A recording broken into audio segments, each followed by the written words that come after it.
La lecture, c'est aussi une possibilité de se construire personnellement. Cette construction intérieure, elle est essentielle.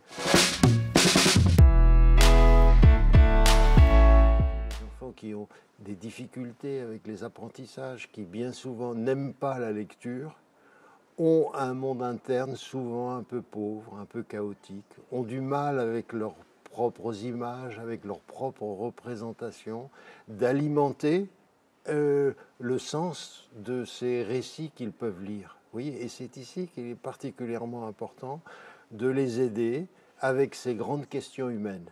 D'où je viens, comment j'ai été fait, comment le monde a été construit, comment s'organise la famille, est-ce qu'on doit obéir à ses parents, comment est-ce qu'on punit ceux qui ne respectent pas les règles, qu'est-ce qui se passe à la fin de vie, à la mort. Vous voyez, tout ça, ce sont des grandes questions qui sont extrêmement importantes pour enrichir, pour organiser le monde interne des enfants. Ça, j'y crois beaucoup. Les contes, par exemple, nous racontent comment mettre des mots sur les grandes inquiétudes, les grandes angoisses archaïques que connaissent les enfants et les adolescents. Et cette mise en histoire permet de s'approprier. Aujourd'hui, on a beaucoup essayé de réfléchir à cette lecture plaisir. Est-ce que la lecture permet d'aller en dehors de soi, d'avoir des moments agréable. Moi, je crois que la lecture, elle est ça, mais la lecture, c'est aussi une possibilité de se construire personnellement.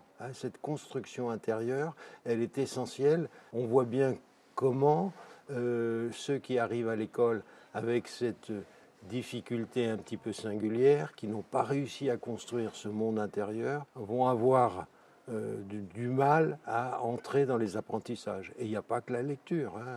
L'apprentissage de l'écriture, de la parole, ça suit. Tout marche en même temps. Donc moi je crois qu'un récit mythologique qui aide les enfants à construire cette dimension intérieure va être particulièrement intéressante pour qu'ils aient du plaisir à la lecture, puisque c'est quand même, je dirais, le but de cette réflexion d'aujourd'hui. Donc le plaisir à la lecture, il vient de cet enrichissement de cette dimension intérieure.